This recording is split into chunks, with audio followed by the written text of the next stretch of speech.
লাইলাতুল কদরে কুকুর কেন চুপ থাকে? কেন তারা বেশি ডাকাডাকি করে না? তারা কি এমন অদ্ভুত দৃশ্য দেখে? এই রাতে আকাশ থেকে অসংখ্য ফেরেশতা এসে মুমিন নরনারীর বাড়ির দরজায় এসে কি করে? খুবই চমৎকার তথ্য আজ আমরা আপনাদের বলতে চলেছি, তাই ভিডিওটি শেষ পর্যন্ত দেখতে থাকুন। আসসালামু আলাইকুম প্রিয় বন্ধুরা। লাইলাতুল কদর ইসলামে অত্যন্ত গুরুত্বপূর্ণ ও ফজিলতপূর্ণ রাত। কুরআনে বলা হয়েছে, নিশ্চয় আমি একে নাজিল করেছি এক মহিমান্বিত রাতে। তুমি কি জানো সেই মহিমান্বিত রাত কি? মহিমান্বিত রাত হাজার মাস অপেক্ষা উত্তম। সে রাতে ফেরেশতাগণ ও রূহ তাদের প্রতিপালকের আদেশক্রমে প্রত্যেক বিষয়ে অবতরণ করেন। এটি শান্তি যা ফজর উদয় হওয়া পর্যন্ত অব্যাহত থাকে। সূরা আল কদর আয়াত 1-5। হজরত ইবনে আব্বাস রাদিয়াল্লাহু তাআলা আনহু থেকে বর্ণিত, রাসূলুল্লাহ সাল্লাল্লাহু আলাইহি ওয়াসাল্লাম বলেছেন, লাইলাতুল কদরের রাতে ফেরেশতারা সিদরাতুল মুনতাহা থেকে দুনিয়ায় অবতরণ করেন। তাদের মধ্যে প্রধান ফেরেশতা হজরত জিব্রাইল আলাইহিস সালামও থাকেন। তারা দুনিয়ায় বিভিন্ন স্থানে পতাকা স্থাপন করেন, যেমন একটি পতাকা কাবা শরীফের উপর, একটি পতাকা বাইতুল মুকাদ্দাসের উপর, একটি পতাকা মসজিদে নববীর উপর এবং একটি পতাকা সিনাই পর্বতের উপর। এছাড়াও বিভিন্ন পুণ্যবান ব্যক্তির বাড়ির সামনে পতাকা স্থাপন করেন। ফেরেশতারা এই রাতে ঈমানদার বান্দাদের ঘরে প্রবেশ করেন, যারা ইবাদত বন্দিগিতে মশগুল থাকেন। তারা প্রতিটি মুমিন নরনারীর জন্য কল্যাণের দোয়া করেন। তবে কিছু মানুষ এমনও থাকে যাদের কাছে গিয়ে ফেরেশতারা সালাম দেন না এবং তাদের জন্য অভিশাপ প্রেরণ করেন, যেমন যারা মাদকাসক্ত, যারা শূকরের মাংস খায়, যারা সুদ ঘুষে লিপ্ত, যারা জাফরান ব্যবহার করে। তবে কিছু বর্ণনায় এসেছে যে জাফরানের অপব্যবহার করা হলে ফেরেশতারা তাদের উপর অসন্তুষ্ট হন। মুসনাদে আহমদ হাদিস নম্বর 519।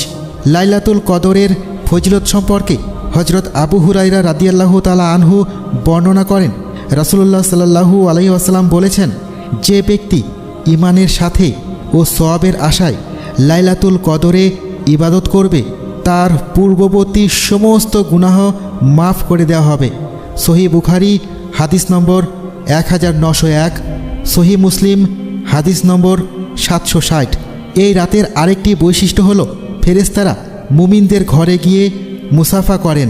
ইবনে আব্বাস রাদিয়াল্লাহু তাআলা আনহু বলেন, ফেরেশতারা হজরত জিব্রাইল আলাইহিস সালামের নির্দেশে দুনিয়ায় ছড়িয়ে পড়েন এবং প্রত্যেক ছোট বড় ঘর, জঙ্গল কিংবা নৌকায়, এমনকি যেখানে একজন মুসলমানও থাকে, সেখানে গিয়ে সালাম দেন এবং মুসাফা করেন। লাইলাতুল কদরের রাতে কুকুররা কেন চুপ থাকে? অনেকে বিশ্বাস করেন যে এই রাতে কুকুর ডাকতে চায় না বা চুপ থাকে।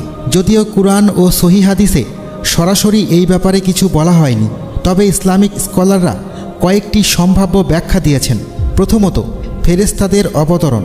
হাদিসে এসেছে, ফেরেশতারা যেখানে অবতরণ করেন সেখানে শয়তান প্রবেশ করতে পারে না। কুকুর সাধারণত জিন বা শয়তানের উপস্থিতি অনুভব করে ডাকতে পারে, কিন্তু লাইলাতুল কদরের রাতে যেহেতু শয়তানদের প্রভাব থাকে না, তাই কুকুর চুপ থাকে। দ্বিতীয়ত, আল্লাহর বিশেষ রহমত। এই রাতে পৃথিবী শান্তির বার্তা পায়, যা প্রাণীকুলেও বিশেষ পরিবর্তন দেখা যায়। কুকুরদের আচরণে একটি স্বাভাবিক শান্ত ভাব আসে, যা ফেরেশতাদের আগমনের প্রতিফলন হতে পারে। তৃতীয়ত, কুকুর ও ফেরেশতা। ইসলামে বলা হয়েছে, ফেরেশতারা যেখানে কুকুর থাকে সেখানে প্রবেশ করেন না। তবে লাইলাতুল কদরের রাতে যেহেতু তারা পুরো পৃথিবীতে ছড়িয়ে পড়েন, তাই কুকুরের উপর একটি অদৃশ্য প্রভাব পড়ে এবং তারা শান্ত হয়ে যায়। হাদিসে এসেছে, রাসূলুল্লাহ সাল্লাল্লাহু আলাইহি ওয়াসাল্লাম বলেছেন, ফেরেশতারা এমন ঘরে প্রবেশ করেন না যেখানে কুকুর বা ছবি থাকে। যদিও এটি সাধারণত ফেরেশতাদের বিষয়, তবে কদরের রাতে বিশেষ পরিস্থিতির কারণে কুকুরের আচরণ বদলে যেতে পারে। কিভাবে বুঝবেন যে আজকের রাতটি লাইলাতুল কদরের রাত? হাদিসে লাইলাতুল কদরের বিশেষ আলামত উল্লেখ করা হয়েছে। প্রথমত, আকাশ স্বচ্ছ ও শান্ত থাকবে। নবীজি সাল্লাল্লাহু আলাইহি ওয়াসাল্লাম বলেছেন, লাইলাতুল কদর হবে উজ্জ্বল, পরিষ্কার, ঠান্ডা এবং চাঁদের আলোয় আলোকিত। সেই রাতে কোনো শয়তান বের হবে না। দ্বিতীয়ত, গভীর রাতে আলোর অনুভূতি। কিছু মানুষ অনুভব করেন যে লাইলাতুল কদরের রাতে বিশেষ এক ধরনের আলো বা নূরের ছটা পৃথিবীতে ছড়িয়ে পড়ে। তৃতীয়ত, স্নিগ্ধ ও মনোরম আবহাওয়া। এই রাতে খুব গরম বা খুব ঠান্ডা অনুভূত হয় না, বরং আবহাওয়া মৃদু ও মনোরম থাকে। চতুর্থত, বুক ধড়ফড় করা বা অদ্ভুত প্রশান্তি অনুভব করা।